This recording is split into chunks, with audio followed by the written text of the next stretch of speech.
এই হাদিসে এসেছে সাওম এবং কোরআন কিয়ামতের দিন বান্দার পক্ষে সুপারিশ করবে।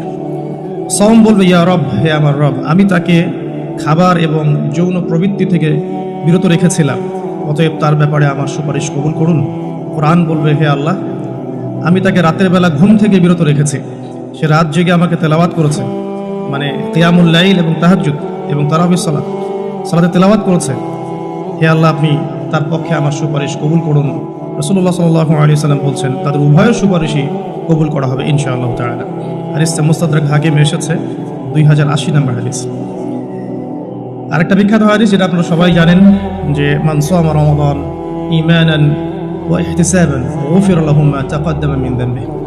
যে ব্যক্তি ঈমানের সাথে সওয়াবের আশায় রমাদান মাসের সবগুলো সাওম রাখবে, ঈমানের সাথে সওয়াবের আশায় রমাদান মাসের সবগুলো সাওম রাখবে, রাসূল সাল্লাল্লাহু আলাইহি ওয়াসাল্লাম বলেছেন, গুফিরা লাহু মা তাকাদ্দামা মিন যামবি, তার পূর্বের জীবনের সমস্ত গুনাহ আল্লাহ পাক মাফ করে দেবেন ইনশাআল্লাহ।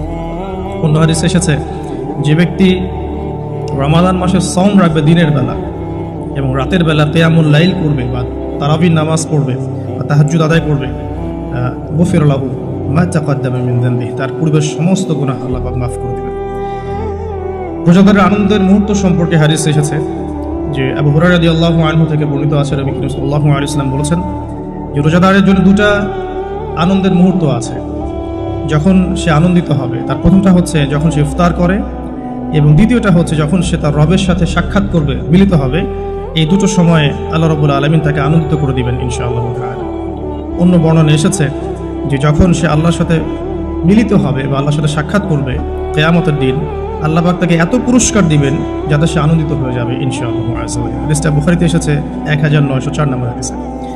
আরেকটা হাদিস কোট করেছি আমি, সেটা হচ্ছে হযরত আব্দুল্লাহ বিন আমর রাদিয়াল্লাহু আনহু থেকে বর্ণিত আছে, রাসূলুল্লাহ সাল্লাল্লাহু আলাইহি ওয়াসাল্লাম ইরশাদ করেছেন যে ইফতার করার সময় যখন সায়েম ব্যক্তি ইফতার করবে, ইফতার করার সময় সে যেন দোয়া করে, ইফতার করার সময় সে যেন দোয়া করে, কারণ তখনকার দোয়া ফেরত দেয়া হয় না, অর্থাৎ দোয়া কবুল হবে রোজাদারের ইনশাআল্লাহ আযজা ওয়া জাল্লা।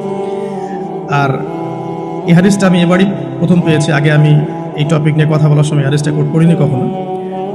আমার কাছে মনে হলো যে হাদিসটা শেয়ার করা দরকার।